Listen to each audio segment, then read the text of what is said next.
ஆண்டவரும் இரட்சகருமாகிய இயேசு கிறிஸ்துவின் நாமத்தினாலே ஆமென். உங்கள் அனைவரையும் வாழ்த்தின நிகழ்ச்சியின் மூலமாக உங்களை சந்திப்பதிலே மிக்க மகிழ்ச்சி அடைகிறேன். தேவாதி தேவனுக்கு மகிமை உண்டாகட்டும். இம்மட்டும் நம்மை நடத்தினவர் இனிமேலும் நம்மை நடத்த வல்லவராயிருக்கிறார்.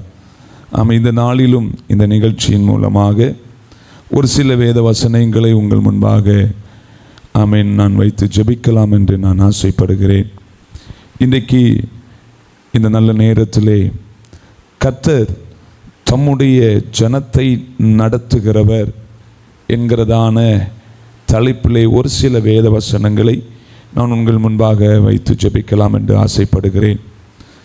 தேவன் தம்மை ஆமென் விசுவாசிக்கிற தமக்காய் தம்முடைய வாழ்வை அர்ப்பணித்திருக்கிற ஒவ்வொருவரையும் ஒவ்வொரு சூழலிலும் நடத்துகிறவராயிருக்கிறார், வழி நடத்துகிறவராயிருக்கிறார். நான் மரண இருளின் பள்ளத்தாக்கில் நடந்தாலும் பொல்லாப்புக்கு பயப்படேன், தேவரீர் என்னோடு கூட இருக்கிறீர் என்று சொல்லி சங்கீதக்காரன் தாவீது தேவன் அவரோடு கூட இருக்கிறதுனால அவருக்கு எந்த பயமும் இல்லை, எந்த பிரச்சனையும் இல்லை, நான் தைரியமாக இருப்பேன். நான் என் கால்கள் எடுத்து வைக்கிற இடத்துல மரண பள்ளத்தாக்கு இருந்தாலும் மரணத்துக்கு ஏதுவான பிரச்சனைகள் என் வாழ்க்கையில் வந்தாலும் என் தேவன் என்னோடு கூட இருக்கிறபடியால் நான் இவைகளை பார்த்து பயப்படுவதில்லை என்று சொல்லி சங்கீதக்காரனை தாவீது சொல்லுகிறான். காரணம் தேவனை அவன் அவ்வளவு நம்பியிருந்தான். தேவனோடு அவன் இருந்தான். எல்லா சூழல்களிலும் தேவன் அவனோடு இருந்து அவனை பாதுகாத்தார். அவனுடைய வாழ்வில் கர்த்தர் நன்மைகளை செய்தார். என கருமையான தேவனுடைய பிள்ளைகளை, இந்த நாளிலும் இந்த வார்த்தைகளை கேட்கிற உங்களுடைய வாழ்க்கையிலையும் உங்களை நடத்துகிறவர் ஒருவர் இருக்கிறார். அவர் உங்களை சரியான வழியிலே நடத்துகிறார் என்கிறதான ஒரு எண்ணம் எப்போது உங்களுடைய வாழ்வில் இருக்க வேண்டும்.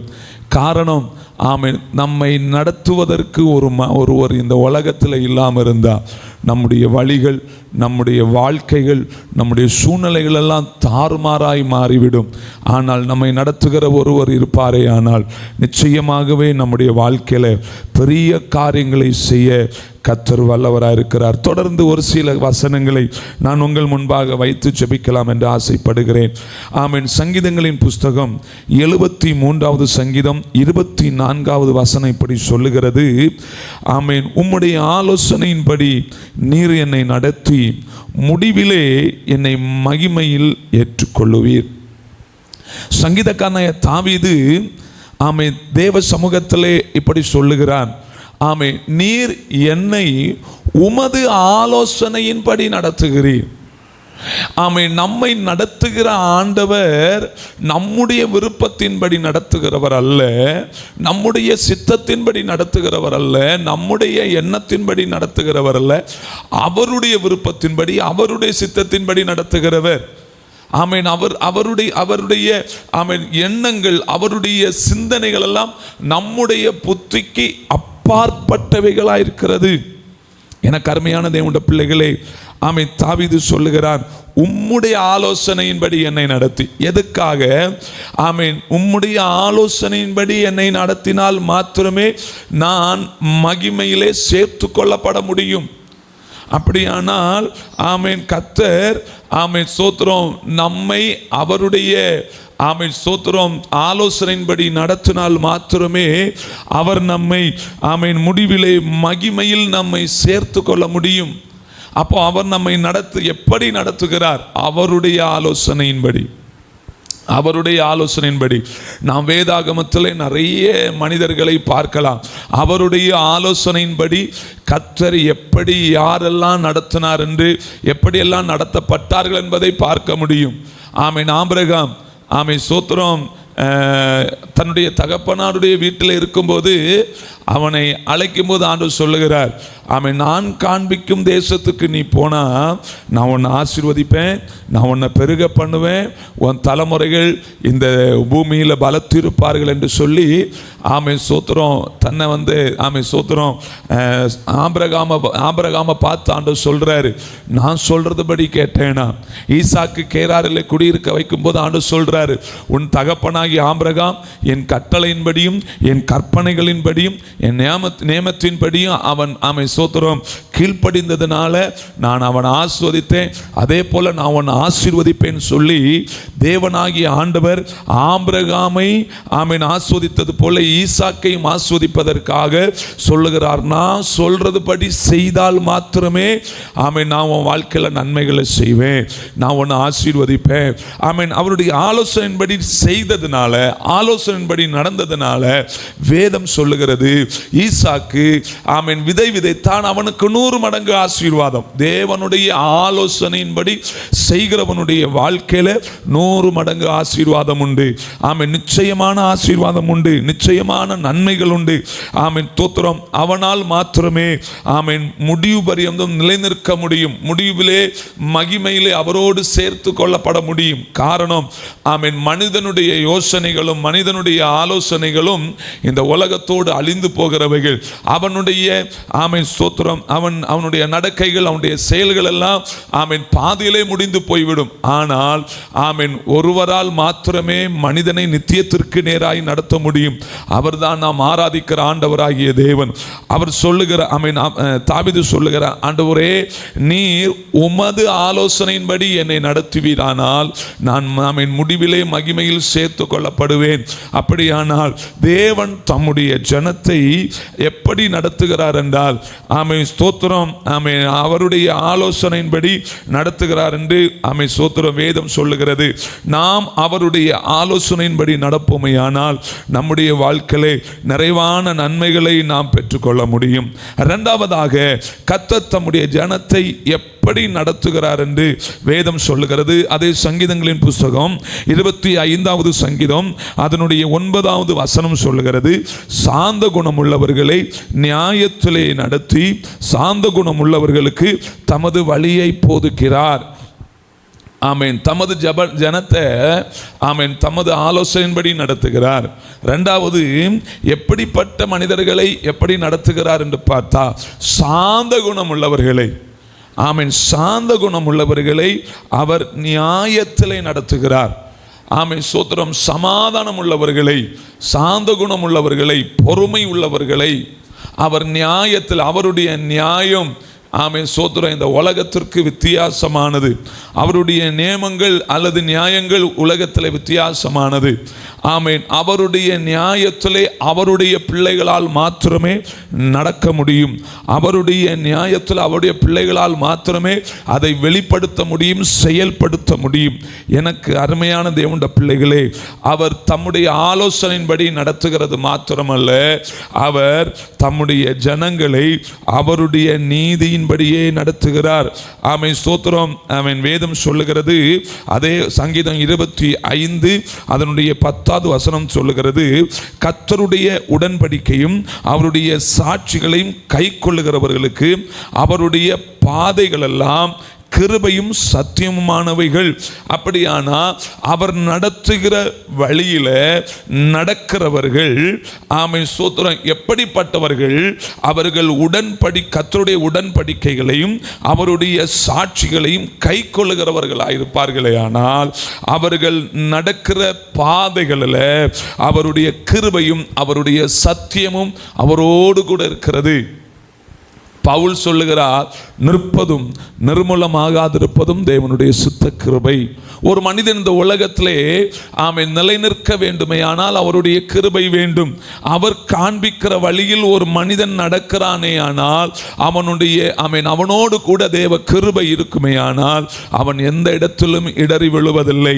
இரண்டாவதாக, சத்தியம் அவன் சத்தியமும் சத்தியத்தை கீழ்ப்படிந்து அல்லது சத்தியத்தை கேட்டு சத்தியத்தை கீழ்ப்படிந்து கீழ்ப்படுகிறவனாயிருந்தா அவனுடைய பாதைகள்ல நியாயம் இருக்கும், அவனுடைய வாழ்வில் நியாயம் இருக்கும், அவனுடைய சோத்திரம் செயல்ல நியாயம் இருக்கும். ஒன்று, கர்த்தர் தமது ஜனத்தை அவருடைய ஆலோசனையின்படி நடத்துகிறார். 2, கர்த்தர் தமது ஜனத்தை அவருடைய நியாயத்திலே நடத்துகிறார். அவருடைய நியாயத்திலே நடத்துகிறவரை எப்படி நடத்துகிறார்? ஆமென். அவர்கள் நியாயத்திலே நடத்துகிறவர்கள் அவருடைய உடன்படிக்கைகளையும் சாட்சிகளையும் கை கொள்ளுகிறார்கள்.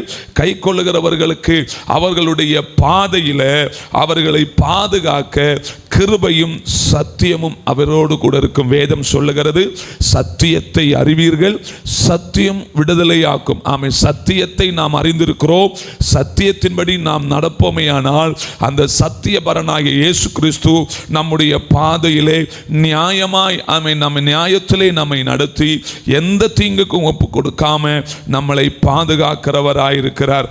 அப்படியானால் எனக்கு அருமையான தேவனுடைய பிள்ளைகளே, தேவன் தம்முடைய ஜனத்தை அவ்வளவு அழகாக அவ்வளவு பத்திரமாக நடத்துகிறவராயிருக்கிறார்.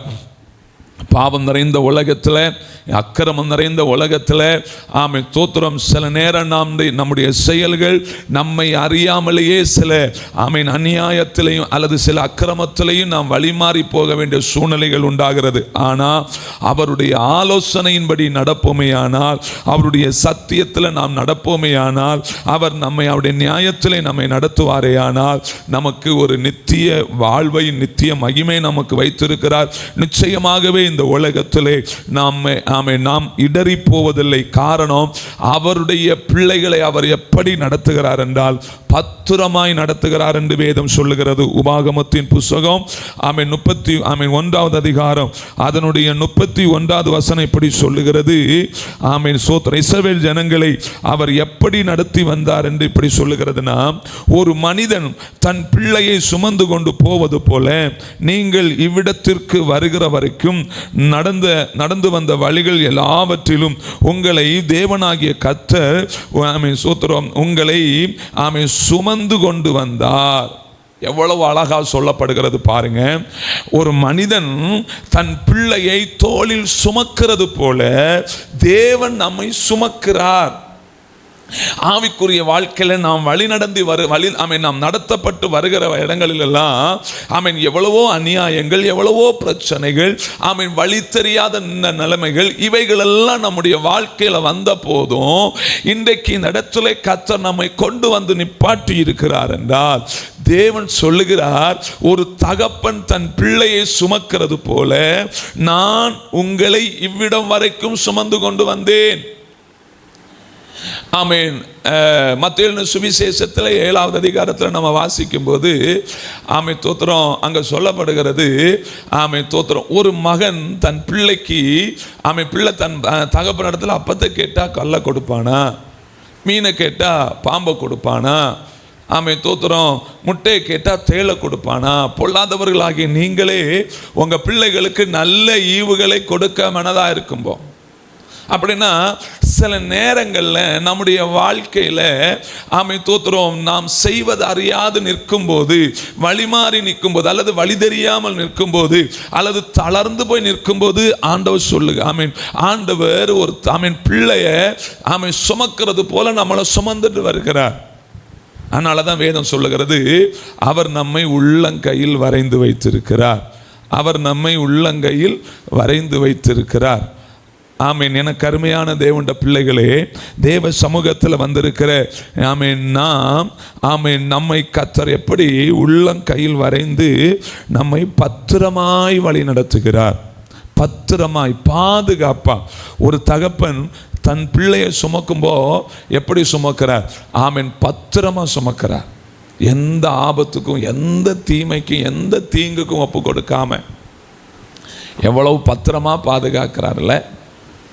ஆமென் சோத்திரம். சில நேரம் அப்படியே பிள்ளை நடந்து போயிட்டு இருக்கும்போது ஆமென் தெருவில் போகிற நாய் இல்லைன்னா எங்கேயாவது அப்படியே ஓடிட்டுருக்கிற நாய் டக்குன்னு பிள்ளைகிட்ட வந்தால் பிள்ளை அப்படியே தூக்கிட்டு அப்படியே தோலை சுமக்கிறாரு இல்லையா? தோலை சுமத்து அந்த நாய் அந்த நம்ம தகப்பனுக்கு பின்னாடி அப்படியே போனாலும் அந்த குழந்தை அந்த பக்கம் இந்த பக்கம் பார்க்கும். ஆமென் பார்த்துட்டே வரும். ஆமீன். பிள்ளைக்கு ஒரு நம்பிக்கை, நான் இப்போ எங்கள் அப்பா தோளில் இருக்கிறேன், ஆமீன், இந்த நாய் என்ன ஒன்றும் பண்ணாது. அப்போது இஸ்ரவேல் ஜனங்கள் எகிப்திலிருந்து கானானை நோக்கி பிரயாணப்படும் போது பல பிரச்சனைகள், கானானை நோக்கி பிரயாணப்படும் போது பல போராட்டங்கள், ஆமீன், சத்துருக்களால் வந்த யுத்தங்கள், இவையெல்லாம் பலவற்றை அவர்கள் சந்தித்தார்கள். சந்தித்தப்போ தேவன் அவர்களுக்கு முன்பாக நின்று அவர்களுக்கு யுத்தம் செய்து அவர்களை கர்த்தர் பாதுகாத்து கொண்டார்.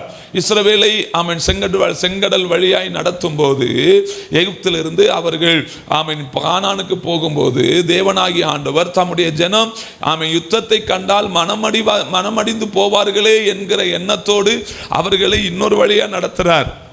ஆனால் ஆமீன் தோத்திரம், அந்த இஸ்ரவேலோட மூப்பர்கள் சொல்கிறாங்க, ஆமீன் இந்த வழியாக, இந்த வனாந்தரம் வழியாக போனால் செங்கடல் நமக்கு குறுக்கே இருக்கும், நமக்கு வழி இல்லை, நமக்கு இன்னொரு வழியாக போகணும்னு சொன்னோன்னே ஆமீன் தோத்திரம் மோசே இடத்துல ஆண்டு சொல்கிறாரு, நான் சொல்கிறது போல் நீ செய்தா அவங்கள பத்திரமா கொண்டு நான் சேர்ப்பேன்.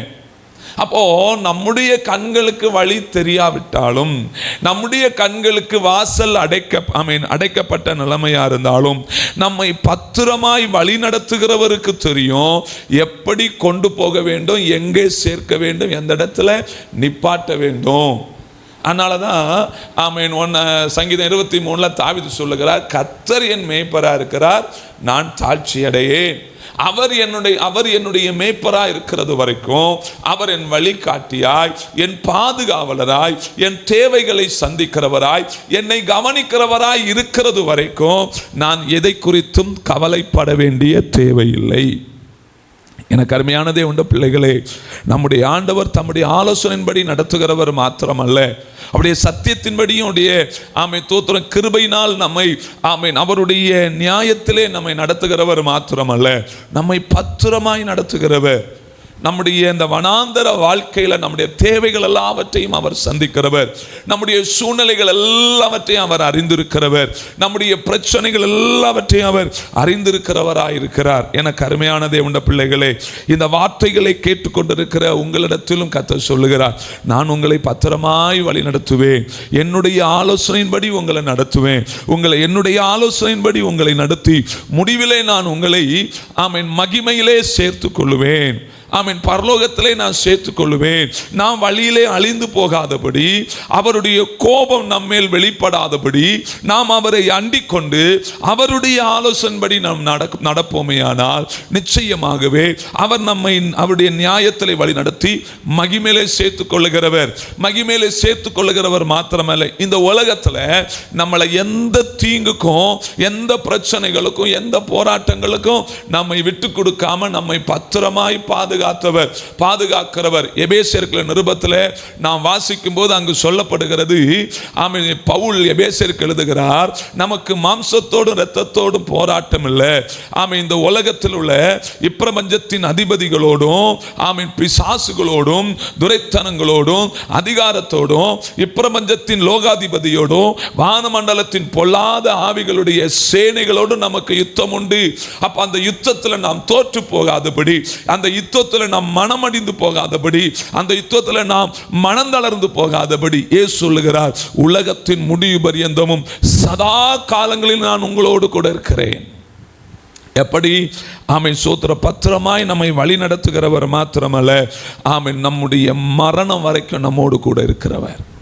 அதனாலதான் ஆமென் தாவீது சொல்லுகிறான், இந்த தேவன் என்றைக்கும் உள்ள சதா காலங்களில் என்னுடைய தேவன், மரண பரியந்தமும் என்னை நடத்துகிறவர், எந்த இடத்துலையும் என்னை விட்டு கொடுக்காதவர், எந்த இடத்துலையும் ஆமென் சோத்திரம் என்ன ஆமென் சோத்திரம் நான் சோர்ந்து போகாம, ஆமென் தளர்ந்து போகாம, என்னை விட்டு கொடுக்காம என்னை சுமக்கிறவராய், தாங்குகிறவராய், வழி நடத்துகிறவராய், தப்புவிக்கிறவராய் இருக்கிறார். அவர் நம்மை நடத்துகிறவர். தம்முடைய ஜனத்தை ஆமென் கர்த்தர் தம்முடைய ஜனத்தை பத்திரமாய் வழி நடத்துகிறார். பத்திரமாய் ஆமென் சோத்திரம் எந்த நிலைமைகள் வந்தாலும் அந்த நிலைமைக்கு அவர்களை அவர் விட்டு கொடுக்காம நடத்துகிறார். இஸ்ரவேல் ஜனங்கள் ஆமென் எப்போ எகிப்திலிருந்து புறப்பட்டார்களோ, அவர்கள் புறப்பட்ட நாள் முதல் ஆமென் சோத்திரம் அவர்கள் ஆமென் சோத்திரம் கானான்ல போய் சேருகிறது வரைக்கும் தேவனுடைய கிருபை அவர்களோடு இருந்து எப்படி வழி நடத்தினார்? பகலிலே மேக சம்பத்தில், இரவில் அக்னி சம்பத்தில் ஆமென் வழி நடத்தினார், வேலி எடுத்து பாதுகாத்தார். அவர்களுக்கு நமக்கு எதிராக எவ்வளவோ பிரச்சனைகள் வந்தது, எவ்வளவோ போராட்டங்கள் வந்தது. இவைகள் ஒன்றுக்கும் ஆமேன் தேவன் அவர்களுக்கு அவர்களை விட்டு கொடுக்காம பாதுகாத்திருந்தார். ஆமேன். அடுத்து ஆமேன் சோத்திரம், பத்திரமாய் வழி நடத்துகிறவர் இன்னும் எப்படி வழி நடத்துகிறார்? தம்முடைய ஜனத்தை தமது ஆலோசனையின்படி நடத்துகிறார், நியாயத்தில் நடத்துகிறார், பத்திரமாய் வழி நடத்துகிறார். இப்போ ஆமேன் ஏசாயா தீர்க்கதரிசியின் புத்தகம் 40வது அதிகாரம் அதனுடைய 11வது வசனம் இப்படி சொல்லுகிறது. ஆமேன் சோத்திரம், மேய்ப்பனை போல தமது மந்தையை மேய்ப்பார், ஆட்டுக்குட்டிகளை தமது புயத்திலே சேர்த்து தமது மடியிலே சுமந்து கரவலாடுகளை மெதுவாய் நடத்துகிறார். ஆமேன். கரவலாடுகளை, பால் கறக்கிற கரவலாடுகளை, குட்டிக்கு பால் கொடுக்கிற கரவலாடுகளை எப்படி ஒரு மேய்ப்பன் மெதுவாக நடத்துகிறானோ அப்படியே தேவன் தன்னுடைய பிள்ளைகளை மெதுவாக நடத்துகிறார். ஆமேன். நான் வேதாகம கல்லூரி படிக்கும்போது நான் கவனிச்சிருக்கிறேன். ஆமேன் சோத்திரம், மந்தை மேய்க்கிற மேய்ப்பர்கள் பல நூறு ஆடுகளை வயல்வெளிகளில் மேய்க்க கொண்டு வருவாங்க. அதில் ஆமேன் சோத்திரம், குட்டிகளை சுமக்கிற ஆடுகளும் அந்த இதில் மேய்க்க கொண்டு வருவாங்க. சில நேரங்களில் சாயங்காலம் வேலை ஆகும்போது ஆமேன் அந்த குட்டிகள் போட்டு சில மணி நேரங்களான ஆமேன் தோத்திரம் ஆட்டுக்குட்டிகளை மேய்ப்பர்கள் கைகளில் தூக்கிட்டு வருவாங்க. தூக்கிட்டு வரும்போது ஆமேன் தோத்திரம் அதனுடைய தாயாடை மெதுவாக நடத்திட்டு வருவாங்க. அந்த தாயாடு மேய்ப்பனுடைய கையில் இருக்கிற குட்டியை பார்த்துட்டே வரும். ஆமேன் சோத்திரம், குட்டி இட்டு சில மணி நேரங்கள் ஆனதுனால அந்த மேய்ப்பன் ஆடுகளை மெதுவாக பத்திரமா அந்த கூட்டத்துக்குள்ளே விடாமல் அந்த கூட்டம் முன்னாடி அப்படியே போயிட்டே இருக்கும். ஆமேன் தோத்திரம், அந்த ஆட்டோட மேய்ப்பன் தனிமையாக கொஞ்சம் தள்ளி நடந்து போவார். அதுக்கு கூட இந்த குட்டி போட்டிருக்கிற அந்த ஆடும் மெதுவாக நடந்து போகும். ஏன்னா அதனுடைய பலவீனம், அதனுடைய சோத்திரம் சரீர சோர்வுகள் இவைகளெல்லாம் பார்த்துட்டு சோத்திரம் அதை தளர்ந்து போயிடக்கூடாதுன்னு சொல்லி மேய்ப்பன் எப்படி நடத்துகிறாரோ, நம்ம எல்லாம் பலவீனர்கள். நம்ம எல்லாரும் சோத்திரம் இந்த உலகத்தில் சரீர சோர்வு உள்ளவர்கள். சூழ்நிலைகள் நமக்கு சாதகம் இல்லைன்னா நம்ம தளர்ந்து போயிடுவோம். பிரச்சனைகள் தலைக்கு மேலே வரும்போது நாம் தளர்ந்து போயிடும். நெருக்கங்கள் வரும்போது நம்ம தளர்ந்து போயிடும். ஆனால் வேதம் என்ன சொல்லுகிறது? தேவன் தம்முடைய ஜனத்தை எப்படி நடத்துகிறாராம்? ஒரு மேய்ப்பன் கரவலாடை மெதுவாய் நடத்துகிறது போல தேவன் தம்முடைய ஜனத்தை நடத்துகிறார்.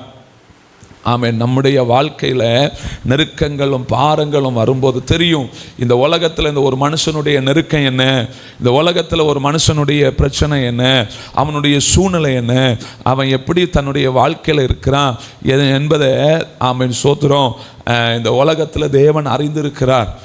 தோத்திரம் இந்த உலகத்தில் வாழ்கிற மனிதனுடைய நிலவரங்கள் அறிந்திருக்கிறார். பிரச்சனைகள் அறிந்திருக்கிறார்.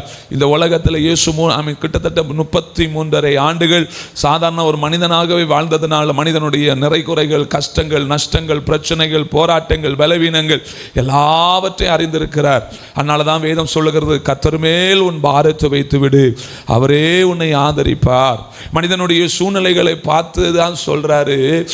சோத்திரம், நீ உலகம் முழுவதையும் ஆதாயப்படுத்தி கொண்டாலும் உன் ஜீவனை நஷ்டப்படுத்தினா உனக்கு லாபம் என்ன? அடுத்து சொல்றாரு, சோத்திரம், நாளை தினத்தை குறித்து நீ ஏன் கவலைப்படுற?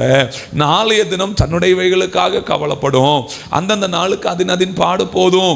நாம் கவலைகளோடு, வேதனையோடு, கண்ணீரோடு, பிரச்சனையோடு, போராட்டத்தோடு நம்முடைய சோத்திரம் வாழ்க்கையில பிரச்சனைக்கு மேல பிரச்சனையை நாம் சுமந்து கொண்டு வந்துட்டு இருக்கிறோம். ஆனா ஆண்டவர் சொல்றாரு, நான் உன்னை மெதுவா நடத்துறேன், உன் நிலைமை எனக்கு தெரியும். ஆனா சொல்ற, நான் உன்னை உள்ளங்கையில் வரைந்திருக்கிறேன். நம்மளை உள்ளங்கையில் வச்சு பத்திரமா பாதுகாக்கிறவ நாம் நடந்து போகிற வழிகளில் கரடு முரடான நிலைமைகள், சோத்திரம் பாதைகள், சோத்திர கற்கர் நிறைந்த பாதைகள், முள்ளுகள் நிறைந்த பாதைகள் எல்லாம் வரும்போது நாம் அது நம்மை தாக்கி நம்ம மனமடிந்து போயிடக்கூடாது என்பதற்காக தம்முடைய கரங்களில் ஏந்தி கொண்டு போகிறவர். அவர் சோத்திரம் எல்லா சூழ்நிலைகளையும் அவர் அறிந்திருக்கிறார். எனக்கு அருமையான தேவனுடைய பிள்ளைகளே, இந்த வார்த்தைகளை கேட்டுக்கொண்டிருக்கிற உங்களுடைய வாழ்விலும் கர்த்தர் உங்களை அவருடைய ஆலோசனையின்படி நடத்துகிறவர். கர்த்தர் கர்த்தர் உங்களை அவருடைய ஆலோசனையின்படி நடத்தி, ஆமென் ஸ்தோத்திரம், அவருடைய நியாயத்தை கற்றுத்தந்து அவருடைய நியாயத்தின்படி உங்களை நடத்துகிறவர். ஆமென் ஸ்தோத்திரம். சூழ்நிலைகளை பார்த்து விட்டு போகிறவர் அல்ல. நீங்க போய் சேர வேண்டிய இடம் வரைக்கும் உங்களை பத்திரமாய் நடத்துகிறவர். ஆமென். உங்களுடைய பலவீனங்களை அறிந்து மெதுவாய் நடத்துகிறவராய் இருக்கிறார். ஆமென் ஸ்தோத்திரம். நிறைவாக ஒரு வசனத்தை கூட நான் உங்கள் முன்பாக வைத்து ஜெபிக்கலாம் என்று ஆசைப்படுகிறேன். ஆமென். ஏசாயா தீர்க்கதரிசியின் புத்தகம் 54வது அதிகாரம் அதனுடைய 7வது வசனம் இப்படி சொல்லுகிறது. ஆமென். இமைப்பொழுதும் உன்னை கைவிட்டேன், ஆனாலும் ஆமென் ஸ்தோத்திரம், உருக்கமான இரக்கங்களால் உன்னை சேர்த்து கொண்டேன். ஆமென். தேவனாகிய ஆண்டவர் ஆமென் ஸ்தோத்திரம், ஆமென், அவருடைய இரக்கத்தினால நம்மை பத்திரமாய் நடத்துகிறவர். அவருடைய இரக்கத்தினால ஆமென் ஸ்தோத்திரம், சில கைவிடப்பட்ட நிலைமைகள், சில நேரம் நம்ம பாதை அறியாம கலங்கி போய் நிற்கிற நேரங்கள், செய்வது அறியாம யாக்கோபு தன் ஏசாவுக்கு பயந்து ஆமென் லாபானுடைய வீட்டிற்கு பிரயாணப்படுகிறான். வனாந்தரத்திலே மாலை வேளையிலே செய்வதறியாது தலைக்கு ஒரு கல்லை ஆமென் வைத்து நித்திரை செய்கிறான். ஆமென் தோத்திரம். ஆமென் தகப்பனுடைய ஆசுவாத்தை பெற்றுக்கொண்டபடியினாலும் ஆமென் தோத்திரம் ஆமென் தோத்திரம் அது தன்னுடைய சகோதரனுக்கு மிகுந்த கோபத்தை உண்டாக்கினதுனால ஆமென் மரணத்துக்கு பயந்து ஆமென் சோத்திரம் அவன் லாபானுடைய வீட்டுக்கு போகிறான். வனாந்தரத்தில் ஆமென் செய்வதறியாது நிற்கிற அவனோடு கர்த்தர் சொல்லுகிறார், நீ எந்த தேசத்திலிருந்து புறப்பட்டாயோ நான் உன்னை திரும்ப கொண்டு வருவேன். சில நேரம் கலங்கி நிற்கிற நேரத்தில் ஆமென் தோத்திரம் அவருடைய இரக்கத்தினால அவருடைய உருக்கத்தினால கர்த்தர் நம்ம என்ன செய்கிறாருன்னா ஆமென் கரம் பிடித்து ஆமென் சோத்திரம் அவருடைய இரக்கத்தினால நம்மை கரம் பிடித்து இறங்கி நம்மை நடத்துகிறார். எவ்வளோ பெரிய ஆண்டவர் பாருங்க, எவ்வளோ பெரிய ஆமென் சோத்திரம், எவ்வளவு பெரிய ஆமென் தெய்வத்தை நம்ம ஆமென் சோத்திரம் ஆராதிக்கிறோம். எவ்வளவு இரக்கமுள்ள ஆண்டவர். அவர் சொல்றாரு, இமைப்பொழுது நான் உன்னை கைவிட்டேன், ஆனாலும் ஆமென் உருக்கமான இரக்கங்களால் உன்னை சேர்த்து கொள்ளுவேன். இமைப்பொழுது ஆமென் நம்மளை அவர் கைவிட்டார் நம்ம நிலைமை நினைச்சு பாருங்க. ஆமென் சோத்திரம். உலகத்தில் உள்ள எல்லா பிரச்சனைகளையும் பிசாசானவனே நம்முடைய ஜீவனை எடுத்துட்டு போயிடுவான். ஆனால் சில நெருக்கங்களும் சில பிரச்சனைகளும் வரும்போது அவர் நம்ம விட்டு கொடுக்கிறவர் அல்ல, நம்மோடு கூட இருந்து நம்மளை பாதுகாக்கிறவராக இருக்கிறார். எனக்கு அருமையான தேவனுடைய பிள்ளைகளே, உருக்கமான இரக்கத்தினால நம்மை சோத்திரம் சேர்த்து கொள்ளுகிறவர். அவர் மனமிறங்கி வழி தெரியாமல் நிற்கும்போது ஆமென் சோத்திரம் நிறைவாக ஆமென் சோத்திரம் ஆகார் ஆபிரகாமால் ஆமென் வனாந்தரத்தில் கொண்டு விடப்பட்டார். துருத்திலிருந்த தண்ணி தீர்ந்தது, பிள்ளை தாகத்தோடு அழ ஆரம்பித்தது, செய்வதறியாது நின்றான். ஆமென் தோத்திரம். ஆண்டவரே ஆமென் என் பிள்ளை சாகிறதை என்னால் பார்க்க முடியாது. அவருடைய மனக்குமரர், எனக்கு யாரை தெரியும், நான் எங்கே போவேன், என்னால் என்ன செய்ய முடியும், யார் எனக்கு இருக்கா, என்னை ஆமென் எனக்கு உதவி செய்ய யாருண்டு. ஆமென் சோத்திரம். அவளுடைய ஜெபத்தை கர்த்தர் கேட்டாரோ இல்லையோ, ஆமென் சோத்திர தாகத்தால் நான் வறண்டு வேதனையோடு இருக்கிற ஆமென் வாக்குத்தத்தம் பண்ணப்பட்ட ஆமென் சோத்திரம் ஆபிரகாமுடைய தலைமுறையாக இஸ்மாயேலுடைய ஆமென் அழுகையினுடைய சத்தத்தை கர்த்தர் கேட்டார். கேட்டு ஆகாரிடத்தில் கேட்டார், உனக்கு என்ன நடந்துச்சு, என்னாச்சு, ஏன் அழுற? என் பிள்ளை சாக கிடக்கிறான். ஆமென் சோத்திரம். நமக்கு இறங்கி நம்மை நடத்துகிற ஆண்டவர் நம்முடைய தேவைகள் என்ன, அது வரைக்கும் அவருடைய கண்களுக்கு தென்படாத ஊற்று அந்த நேரத்தில் ஆமென் தென்பட்டது. அவளுடைய பிள்ளைக்கு ஆமென் தாகம் ஆமென் தீர்கிற அளவுக்கு தண்ணீர் குடிக்க கொடுத்து துருத்தியையும் நிரப்பி கொண்டு பிரயாணப்பட ஆரம்பித்தார். எனக்கு அருமையான தேவனுடைய பிள்ளைகளே, பல பிரச்சனைகள், பல போராட்டங்கள், பல நெருக்கங்கள் ஒருவேளை நம்முடைய ஆமென் சோத்திரம் பிரயாணத்தை தடை செய்கிற நிலைமையில கொண்டு வரலாம். ஆனாலும் கர்த்தர் நம்மை பாதியில் விட்டு கொடுக்கிறவர் அல்ல, நம்மோடு கூட இருந்து நம்மை கொண்டு போய் சேர்க்கிற இடம் வரைக்கும் நம்மை வழி நடத்த வல்லவராக இருக்கிறார். இந்த வார்த்தையை கேட்டுக்கொண்டிருக்கிற உங்களையும் அவருடைய ஆலோசனையில் நடத்தட்டும், அவருடைய நீதியை அவர் நடத்தட்டும். பத்திரமாய் அவர் உங்களை நடத்துவாராக. மெதுவா பலகீனங்களை அறிந்து சூழ்நிலைகளை அறிந்து மெதுவாய் பத்திரமாய் உங்களை நடத்தி ஆமென் அவருடைய இரக்கத்தினால ஆமென் சோத்திர நிரப்பி உங்களை வழி நடத்துவாராக என்று சொல்லி ஆமென் இந்த வார்த்தையை சுருக்குகிறேன். தேவன் தாமே உங்களை ஆஸ்வதிப்பார். கண்களை மூடி நாம் ஜெபிக்கலாம். மகா கிருபையும் இரக்கமும் நிறைந்த நல்ல ஆண்டவரே, இந்த மன மகிழ்ச்சியான இந்த நல்ல வேலைக்காக சமூகத்தில் வருகிறோம். ஆமென் தேவன் தம்முடைய ஜனத்தை எப்படி நடத்துகிறார் என்பதை நாங்கள் வேந்த நாளில் ஆமென் வேதத்திலிருந்து சில வசனங்கள் மூலமாக தியானிக்க கர்த்தர் உதவி செய்தரே கொடி ஸ்தோத்திரம். நீ நடத்துகிற உம்முடைய ஜனத்தை உம்முடைய ஆலோசனையின்படி நடத்துவீராக. உலக பாவத்திலேயோ ஆமென் உலக அக்கிரமத்திலேயோ நடத்தாதபடி நீதியில் நடத்துவீராக, நியாயத்தில் நடத்துவீராக, சரியான வழியில் நடத்துவீராக. பாவம் நிறைந்த உலகத்தில், அக்கிரமம் நிறைந்த உலகத்தில் பத்திரமாய் நடத்துவீராக. உம்முடைய கிருபையிலும் உடைய சத்தியத்திலும் ஆமென் நாங்கள் நடக்க கர்த்தருக்கு உதவி செய்யும்படியாக ஜெபிக்கிறோம். இந்த ஜெபத்தை ஜெபத்தில் கலந்து கொண்டிருக்கிற ஒவ்வொருவரையும் கர்த்தர் பலப்படுத்தி ஆண்டவரே, ஒருவேளை வழி தெரியாமல் நிற்கிற நேரமாக இருக்கலாம், நீர் ஆலோசனைகளை கொடுத்து சரியான வழியில் நடத்தி முடிவில் உடைய மகிமையை காண்பித்து நித்தியத்தில் சேர்த்து கொள்ளுவீராக என்று சொல்லி ஜெபிக்கிறேன். உடைய சமூகத்தில் ஒப்பு கொடுக்கிறோம். இயேசுவின் நாமத்தில் ஜெபிக்கிறோம். ஜெபங்கேளும் நல்ல பிதாவே. ஆமென் ஆமென். கர்த்தர் தாமே உங்களை ஆசீர்வதிப்பாராக. ஆமென்.